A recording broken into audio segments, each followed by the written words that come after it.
semalam adalah hari yang paling memeningkan kepala saya. Sebabnya, saya ada terima aduan daripada satu majikan. Majikan ni mengadu yang pembantu rumah ni sakit-sakit badan. Jadi, majikan syorkan ada satu tempat mengurut yang dekat dengan kawasan rumah majikan. Maid pun pergilah di tempat mengurut yang disyorkan oleh majikan. Memang majikan ada contact number tempat mengurut tu.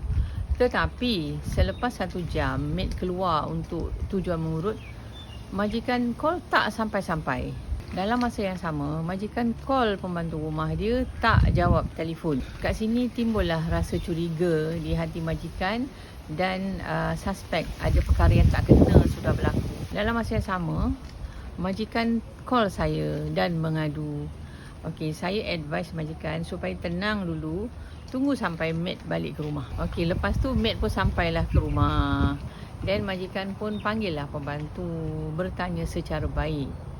Jadi pembantu memberitahu majikan yang handphonenya telah hilang. Okey, setelah berbincang di rumah majikan, jadi majikan pun menghantarlah pembantu rumah ni ke rumah ibunya yang tidak berapa jauh dari situ. Di sini menunjukkan yang majikan telah mula rasa curiga dan telah mula rasa tidak selamat. Sebab tujuan utama pembantu rumah ini ialah untuk menjaga bayi yang belum sampai lagi 10 bulan umurnya. Okey, setelah suasana jadi tenang, saya hubungi pembantu rumah.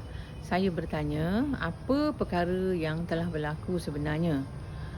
Jadi mengikut kata pembantu rumah, dia pergi berjumpa kawan-kawannya, pergi ngobrol-ngobrol bersama temannya sehingga lupa yang badan-badan dia tadi sakit-sakit perlu diurut.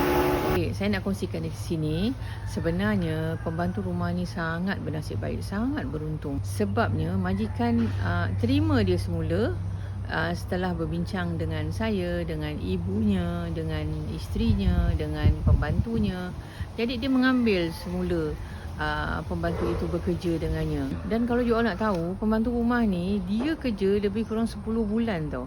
Dalam masa 10 bulan ni 2 kali majikan bagi peluang untuk dia pulang ke kampung sewaktu majikan pergi bercuti di luar negara. Okey, saya nak nasihatkan kepada pembantu-pembantu rumah yang sudah berada di Malaysia atau yang akan masuk di Malaysia selepas raya ni. Okey, jangan sekali-kali anda menipu majikan. Sekali kamu menipu, amat sukar untuk majikan mempercayai kamu. So, majikan-majikan di luar sana yang memerlukan pembantu rumah, boleh saja terus DM kami.